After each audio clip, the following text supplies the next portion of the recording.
Students, welcome to my channel school fellow classes. और आज हम 6th क्लास का मैथ करेंगे और इसका चैप्टर 6 है अंडरस्टैंडिंग एलिमेंट्री शेप्स की एक्सरसाइज 6.2 करेंगे और इसका क्वेश्चन 1 है। क्वेश्चन 1 में गिवन है what fraction of a clockwise revolution does the hour hand of a clock turn through when it goes from. Question में ये गिवन है कि जैसे ये क्लॉक है, इस क्लॉक में हावर हैंड कौन सा होता है? हावर हैंड होता है जो हमें घंटे दिखाता है, यानी कि जो क्लॉक में सबसे छोटी सुई होती है वो हावर हैंड होती है। क्वेश्चन में बोला गया है अगर हावर हैंड 4 से 10 के ऊपर आता है तो कितना तो फ्रैक्शन ऑफ रेवोल्यूशन करता है वो। और बाद में नीचे बता रखा कि also find the number of right angles turned in each case.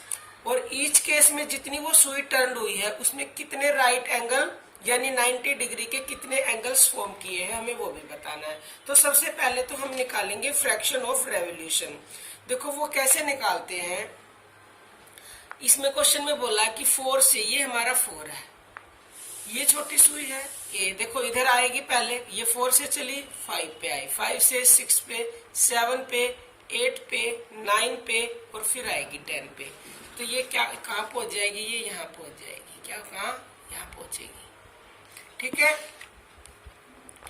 तो यहाँ पहुंच गई।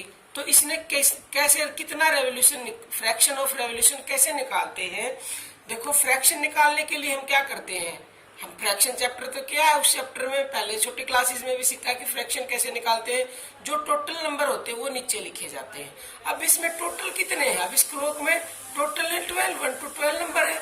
तो हम क्या करेंगे फ्रैक्शन निकालने के लिए, हम जो टोटल है उसको लिखेंगे नीचे। और देखो ये सुई 4 से चली कितना है, देखो यहाँ तो थी, यहाँ 1 2 3 4 5 6, यानी 6 नंबर वो चली है, तो 6 को लिखेंगे ऊपर।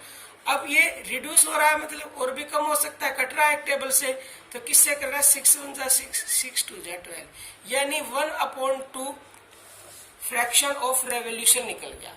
अब हमने निकालना है एंगल कि राइट एंगल उसने कितने फॉर्म किए हैं, मतलब जब वो इतनी टर्न हुई। तो देखो मैं आपको एक बात बता दूं, राइट एंगल कैसे बनते हैं।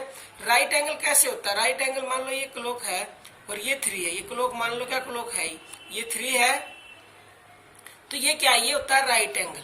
पूरा जब 90 डिग्री का बनता है उसको बोलते हैं राइट। तो ये यहां से और यहां तक देखो 1, फिर ये 2, फिर ये 3, यानी ये 1 2 3, 3 3 का ये जो मतलब 1 से 2 पे आई, 2 से 3 पे आई, तो ये कितने हो गए? टोटल हो गए ये 3 नंबर। तो ये जहां पे 3 नंबर हो जाते हैं वहां एक एंगल फॉर्म हो जाता है। तो हमने इस केस में कितने एंगल फॉर्म होंगे, कितने नंबर चले? देखो 2 3, यानी एक तो यहाँ तक हो जाएगा और फिर 1 2 3 एक यहाँ तक हो जाएगा, यानी ये टोटल 2 राइट एंगल फॉर्म हो गए। तो कितने लिखेंगे? राइट एंगल,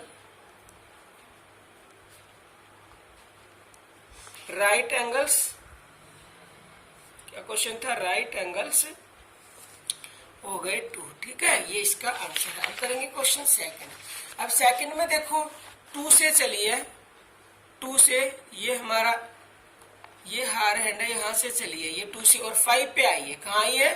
5 पे, यहाँ आ गई है। और ये ऐसे क्लॉकवाइज होता है, ये क्लॉकवाइज चल रही है सारी। इसमें क्वेश्चन में बोला कि क्लॉकवाइज रेवोल्यूशन होता है, तो ऐसे जैसे क्लॉक चलती है इसको बोलते हैं क्लॉकवाइज। अब ये 2 से 5 पे आई है, तो देखो कितना रेवोल्यूशन, पहले तो हम रेवोल्यूशन निकाल लेते हैं। रेवोल्यूशन, फ्रैक्शन ऑफ रेवोल्यूशन, तो यानी कि टोटल है 12 और कितनी चली है? अब देखो यहाँ से आई है 1 2 3, यानी कि 3 चली है। तो इसको फिर से कट कर देंगे, 3 1 जा 3 और 3 4 जा 12, यानी 1/4 फ्रैक्शन ऑफ रेवोल्यूशन निकल गया। अब हम एंगल कितने होंगे देखो, अभी मैंने बताया कि 3 अगर नंबर होते हैं टोटल तो वो वहां पे 90 डिग्री का एक एंगल फॉर्म हो जाता है, यानी राइट एंगल। अब ये यहाँ से 1 2 3, तो कितना हो जाएगा? राइट एंगल हो जाएगा 1। अब करेंगे थर्ड में है 10 to 12। सबसे पहले तो हम इसका फ्रैक्शन ही निकाल लेते हैं रेवोल्यूशन का। अब ये देखो अगर ये 10 से, ये क्या है 7 से, यहाँ से ये सुई यहाँ है और ये कहाँ आई है? 10 पे आई है, तो यहाँ से यहाँ आएगी 2, यहाँ आ जाएगी, ठीक है, यहाँ आ जाएगी। तो इट मीन्स कितना, चलिए 1 2 3 चलिए, तो ऊपर लिखेंगे हम 3। तो फिर से इसको सब कट कर देंगे क्योंकि ये कट हो रहा है कि टेबल से। तो 3 1 जा 3, 3 4 जा 12, तो कितना हो जाएगा 1/4 फ्रैक्शन ऑफ रेवोल्यूशन आ गया। और राइट एंगल ये 3 चलिए, तो 3 में कितना बनता है 1 राइट एंगल, तो राइट एंगल कितना फॉर्म होगा 1, ठीक है। अब करेंगे 4। अब देखो सबसे पहले तो फ्रैक्शन ऑफ रेवोल्यूशन निकाल लेंगे। अब ये देखो सुई अगर 8 से 5 पे आती है, ये 8 है और ये क्लॉकवाइज ही चल रही है ऐसे, इस 8 से यहाँ से सुई है, फिर 1 2 3 4 5 6 7 8 9, यानी यहाँ आ जाएगी कितनी चली 9 चली। तो 9 को क्या लिखेंगे ऊपर लिखेंगे। तो ये फिर से कट हो रहा, 3 3 जा 9 और 3 4 जा 12। तो फ्रैक्शन ऑफ रेवोल्यूशन आ गया 3/4। और राइट एंगल कितने बनेंगे, 3 3 के गैप पे एक बनता है, तो ये 9 है, यानी कि राइट एंगल हो जाएंगे 3, ठीक है।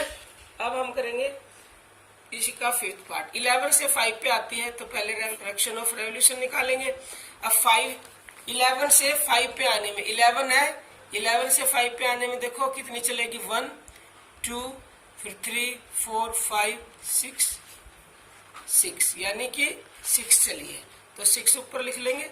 फिर इकट्ठा रहा 6 1 जा 6 6 2 जा 12, तो क्या आ गया 1/, एक्शन ऑफ रेवोल्यूशन आ गया।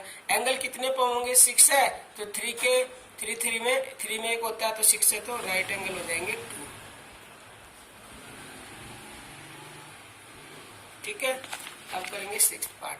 6 से 3 पे आता है हार एंड, 6 है ये, 6 से 3 पे आएगा, देखो ये है 6 और इससे 1 2 3 4 5 6 7 8 9, यानी फिर से कितना हुआ, फिर होगा नीचे 12 और ऊपर 9, तो 3 3 जा 9 3 4 जा 12, यानी फ्रैक्शन ऑफ रेवोल्यूशन उसने टर्न किया है 3/4। और राइट एंगल कितने होंगे 9 है, तो 3 राइट एंगल,